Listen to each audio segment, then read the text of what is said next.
Hello, everyone, and welcome to the Clean Energy Ministerial. I'm pleased to be discussing the Energy Transition Factbook prepared for the Ministerial by Bloomberg Philanthropies and BloombergNEF.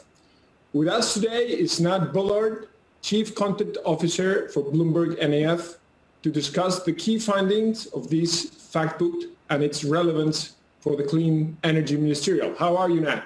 I'm doing very well, Mr. Jobet, and thank you very much for joining for this discussion as we can get into a little bit of what's happening in energy transition at the moment. No, thank you so much for this work and for joining us. Maybe to start, could you convey some of the key findings of this factbook for the CEM meeting? Perhaps you could begin with maybe energy transition policy? Absolutely. I think it was a fascinating year in energy transition policy in 2020.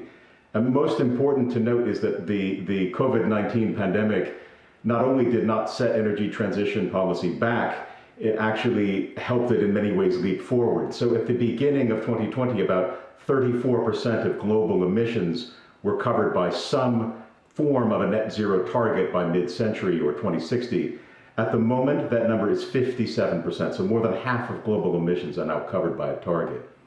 Secondly, we had a record amount of investment in energy transition. For the first time ever, we had more than $500 billion of investment in things like energy generation from renewables, electrified transportation, hydrogen, heat. Things of that nature are just continuing to grow and invest, even in a very unusual economic year.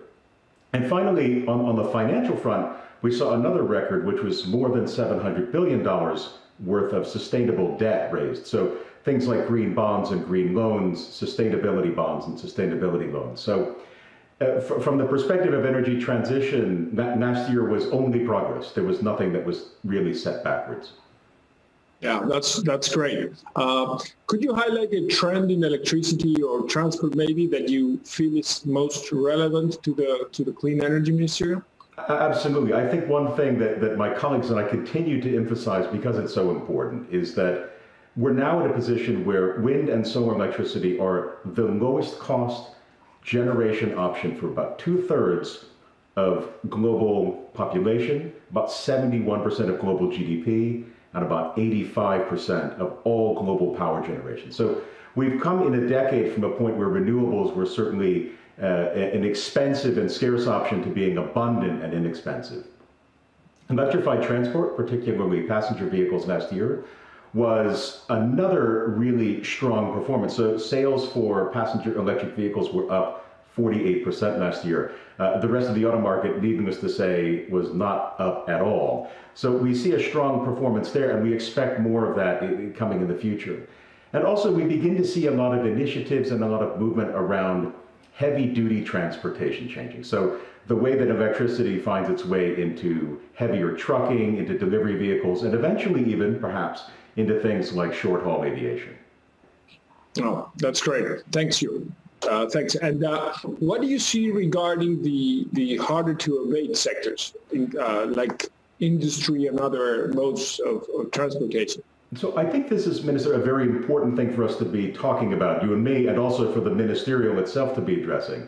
The first is that, what I just mentioned about renewables, the economics there of renewable energy allow electricity in a clean way to go into new sectors. So we think, and we've often heard the phrase, electrify everything. But what we mean by that is, once your electricity supply becomes sufficiently decarbonized, you can then use that in places that it might not previously have been used, the electrification of processes or of heat or of things like that.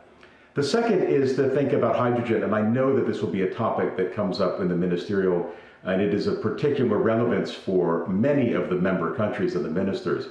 And the reason that we think hydrogen is potentially so important is because it plays a role where we run into the limits of electricity, where you need a fuel to be stored, or where you need molecules for combustion, for transformation processes that can't be done with electricity.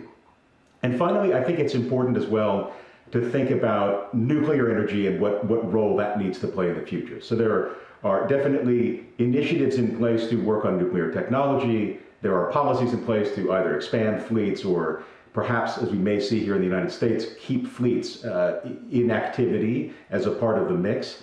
but also questions about what role it could play in a future that is much more electrified and needs more electricity for more things. So does nuclear play a baseload role in providing the electrical input for making hydrogen, for instance? So I think these are sort of the big things in the hard to abate sectors outside of the sort of pure realm of electricity that we should be considering, and I'm sure the ministers at CEM will be discussing. Well, thank you so much. I think that was a great summary. Thank you so much for your insights. Well, thank you very much, Minister. And could I ask you before we go what you are looking forward to here with the Clean Energy Ministerial?